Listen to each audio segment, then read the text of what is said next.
दोस्तों, अब हम चर्चा करेंगे कि संविधान सभा के स्वरूप के विषय में। मुख्य परीक्षाओं में, प्रारंभिक परीक्षाओं में कई बार ये प्रश्न पूछा जाता है या ये आर्गुमेंट्स किया जाता है संविधान सभा के ऊपर कि क्या संविधान सभा वास्तव में एक निर्वाचित या प्रतिनिधि संस्था थी, संप्रभु संस्था थी या नहीं। इसको लेके आर्गुमेंट्स किया जाता है। तो वो संविधान सभा की संरचना के माध्यम से ये बात हम स्पष्ट कर सकते हैं। तो इसमें हम देखते हैं कि दोस्तों, जो भारतीय संविधान सभा थी, आंशिक रूप से निर्वाचित और आंशिक रूप से मनोनीत थी, अर्थात पार्शली इलेक्टेड और पार्शली नॉमिनेटेड थी। संविधान सभा के जो निर्वाचित सदस्य थे वो जनता द्वारा प्रत्यक्ष रूप से नहीं चुने गए थे। निर्वाचित सदस्यों का चुनाव प्रांतीय विधानसभा के सदस्यों के द्वारा किया गया था और खुद प्रांतीय विधानसभा के सदस्य सीमित मताधिकार के आधार पर चुने गए थे, ना कि वयस्क मताधिकार के आधार पर। ऐसा क्यों?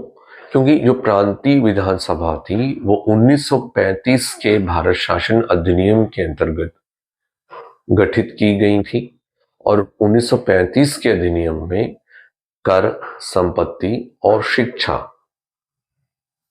के आधार पर सीमित मताधिकार भारतीय नागरिकों को या भारतीय जनता को दिया गया था। यद्यपि संविधान सभा के सदस्य जनता द्वारा प्रत्यक्ष रूप से नहीं चुने गए थे, लेकिन फिर भी संविधान सभा में भारतीय समाज के प्रत्येक समुदाय का, वर्ग का प्रतिनिधित्व था। चाहे हिंदू हो, मुस्लिम हो, सिख हो, पारसी हो, भारतीय ईसाई हो, आंग्ल भारतीय हो, एंग्लो इंडियन या आंग्ल भारतीय हो, सभी वर्गों का प्रतिनिधित्व था।